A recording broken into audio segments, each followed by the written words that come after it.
All right, sector spotlight. We're going to go to oil and energy. We kind of go reporting today, XOM reporting tomorrow. From what I'm hearing, Scott, is that these numbers are going to be below out, and that's for two reasons. One, obviously high oil prices, so they're raking in the cash, but also the refining margins are going to be insane because they're basically buying oil for WTI price and they're selling it for Brent price. That's like the really easy way of looking at it.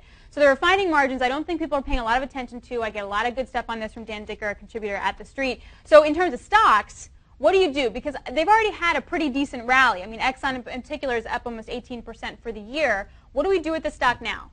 Well, with Exxon, we've talked about buying the dip. If you look at the chart of Exxon, I guess a lot of people know this because it's been under accumulation. It's in a nice upper range above the moving averages. Coming into earnings, I guess people are playing for a breakout move. Hopefully you're already involved, and traders will try and trade it for a breakout if it starts going above this 88 or so, but you want to see 88 hold. Hopefully this isn't your first entry in Exxon. You bought it in this dip or you bought it, well below, but Exxon does look good. And as far as, what was the other symbol? All right, COP. this COP, this also looks good. Very similar, above the moving averages, trying to break through this resistance. I do think there's a trade here. This stock starts to get above 81.50-ish to 81.75. You're going to have a healthy breakout. So it seems like the market knows this and the institutions are behind both these stocks. And BP actually already came out with earnings, said its refining and marketing profits actually doubled in the first quarter. So it's coming true, like it is real. And in terms of BP, totally different story, obviously, because a lot of their profits were then offset by the Gulf of Mexico costs.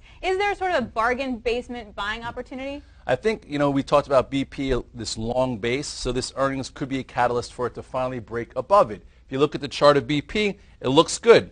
BP, we started talking about it, at some point last week. Nice consolidation after a big move from the capitulation lows, starting to get above the moving averages. I think it's opening right around this 47, 47.50. If it can get above this downtrend and stay there, BP could see some higher prices also. So hopefully you entered into the volatility a year or so back. Now it's time to add to your positions, which I do think we could see higher prices here for BP. And real fast, we have to do two more stocks really quickly. Baker Hughes reported killer numbers before the bell, making 87 cents a share on earnings of $4.5 billion. What do you do with the stock now? Also had a big run, up almost 30% for the year. You know what? I don't see this as extended. This is a nice long base. I do think it looks good. It gets above this, 75, 76 area. This can make new highs also. All right. And then wrap it up with an OIH. I know a lot of your traders trade it as well as you. What are you doing with this right now? I bought OIHs yesterday. I like the pattern here. I'd like to add to it, and hopefully some of these earnings propel it higher.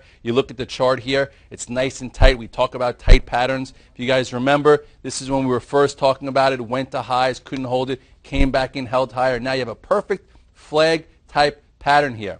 So this is where you buy tier 1. It starts getting above this 162.24. We should see some new highs, so I do think there is opportunity here as well. And I like the OAHs, and I like that group. Let's watch oil as well, and we also have to watch